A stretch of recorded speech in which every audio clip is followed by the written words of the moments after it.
My coworker took credit for my project, so I let him present it alone. I've worked at this company for almost 5 years and I've always been the kind of person who just quietly gets things done. No drama, no competition, no office politics. I've built a reputation for being dependable, maybe even a little too dependable because people tend to dump extra work on me knowing I'll do it. But I've never really cared about getting attention. I figured good work speaks for itself. That is, until my coworker Mark decided to take my silence for weakness. Mark joined our department about a year and a half ago. He was one of those people who looked like they came out of a corporate motivation commercial. Crisp suit, perfect haircut, loud confidence, and that fake charisma that only impresses upper management. The kind of guy who uses buzzwords like synergy and leveraging cross-functional assets, without actually saying anything meaningful. At first I didn't mind him. He was polite enough and he seemed eager to learn. But it didn't take long before I realized he was one of those coworkers who thrives on credit. Every team success was our success, but every minor individual success somehow became his idea. The first time he did it, I brushed it off. It was during a weekly team meeting when my manager asked how our recent client proposal came together so quickly. I'd spent 2 nights perfecting the draft, going over data, refining the visuals, the works. Mark chimed in and said, "Yeah, I had this idea to restructure the pitch flow and I think it really helped sell it." My manager nodded, impressed. I didn't correct him. It felt petty to say something like, "Actually, I'm the one who did it." I figured my boss knew who actually got things done. I mean, I'm the one who's been doing this for years. Surely they could see through the act, right? Oh, how wrong I was.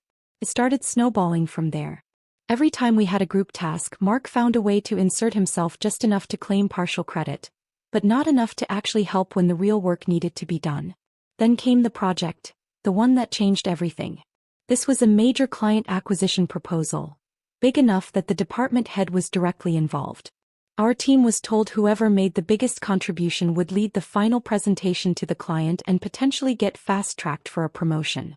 I'd been waiting for a chance like this. So when my manager assigned Mark and me to collaborate, I was both excited and terrified. Mark said all the right things at the start. "We'll be a dream team. You're the brains, I'll handle the presentation polish." Sounded great in theory. In reality, I ended up doing 90% of the work. I built the entire proposal from scratch. Market research was done by me. Budget modeling was done by me. Slide deck design? Also me. The only thing Mark did was skim through it near the end and make minor formatting changes, then act like he'd spent hours enhancing the flow. So I didn't complain. I wanted to believe the final result would speak for itself. The big reveal came the following Monday. Our manager wanted a preview of the presentation before sending it to the higher-ups. Mark was supposed to share the deck we worked on, but instead he presented his version, which was literally my slides slightly rearranged with my name removed. He stood there, confidently walking through everything I'd built, using my notes, my phrasing, even my data models. And the kicker? He referred to me as his support. "Yeah, OP helped me with some of the data validation," he said casually, like I was his assistant instead of the person who carried the entire project. I just sat there, stunned, feeling heat rising up my neck. I looked at my manager, expecting them to say something to clarify. But they just nodded along, clearly impressed by Mark's vision. When the meeting ended, I barely made it back to my desk before my eyes started burning with anger. I'm not a confrontational person, but that moment broke something in me. I'd worked my ass off for weeks, skipped lunches, stayed late, and this guy had just stolen it in front of everyone. I didn't say anything immediately. I needed to think. Because the thing about Mark is he's sneaky. If I confronted him directly, he'd probably twist it into some kind of misunderstanding. "Oh, I didn't mean it like that. You know, I appreciate your help. It was just a communication mix-up." I'd seen him do that before with other coworkers. So I decided if he wanted to play games, I'd let him. I'd let him walk right into the trap he built for himself. A few days later, I overheard my manager telling him, "You did great on that pitch draft. I want you to lead the final client presentation next week." Bingo. Mark strutted around the office like he'd just won an Oscar. He told everyone he was honored to lead such an important project. He even had the nerve to tell me, "Don't worry, I'll give you a shout-out during the presentation." A shout-out. Like I was some intern. That night I went home, opened my laptop and started quietly preparing. See, the thing Mark didn't realize was that the version he had wasn't complete. I'd been continuously updating the proposal file, refining sections, running new data models, improving forecasts, all of it stored locally on my drive. The version he'd copied was at least a week old. So while he was busy practicing his fake leadership speech, I continued improving the real project. I finalized the correct numbers, fixed the inconsistencies, and double-checked every graph and metric. By the time the presentation day came, I was calm, almost too calm. The client meeting was being held in the main conference room with both our department heads present. Mark was dressed like he was about to walk onto a stage, confident and smug. He gave me a quick wink before starting, as if to say, "Watch and learn how it's done."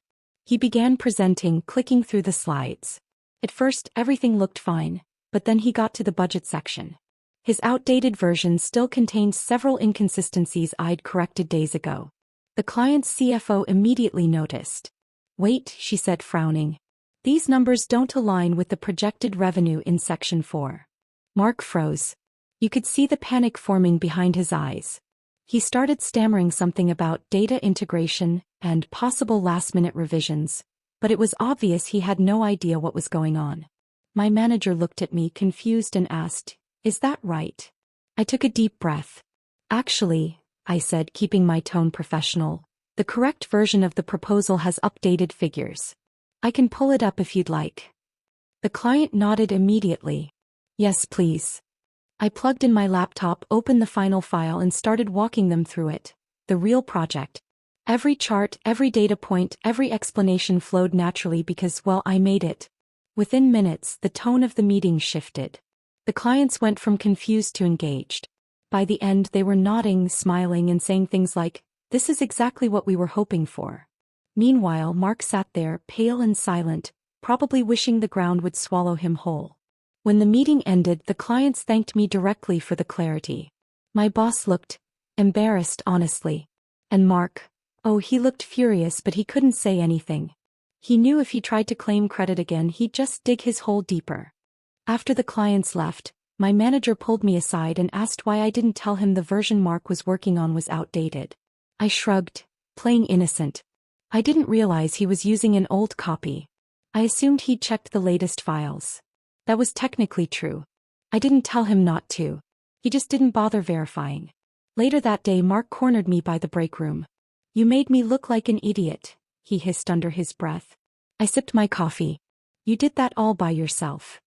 He glared at me, but there was nothing he could do. He'd exposed himself as a fraud, in front of the very people he was trying to impress.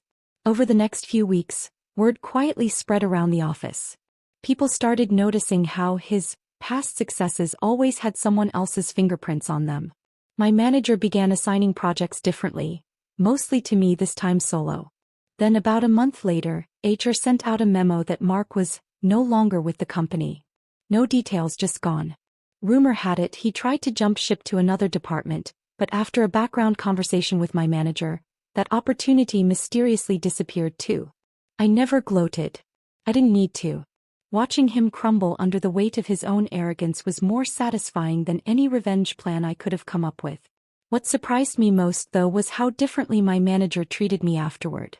I started getting more responsibility, more trust, and eventually a promotion. The irony wasn't lost on me. The same project Mark tried to steal became the one that finally earned me recognition. Sometimes I think about how differently things would have gone if I'd confronted him early on, if I'd snapped or argued in that meeting. Maybe I would have just looked petty or insecure. But by staying quiet and letting him hang himself, I gave him the perfect stage to fail publicly. I've learned something important since then. Some people thrive on stealing credit because they don't believe they can ever earn it on their own. They rely on others to make them look competent. And when they're exposed, it's never explosive. It's slow, humiliating, and absolute. I still keep that final version of the project saved on my personal drive. Not because I need it for work, but as a reminder. A quiet reminder that sometimes revenge isn't about screaming or fighting. It's about timing, patience, and letting karma do the heavy lifting. And if you're wondering, I didn't tell anyone how much I planned that little coincidence. They can think it was accidental or fate or pure oversight. The truth is, I knew exactly what I was doing. I just gave him the rope. He tied the knot himself.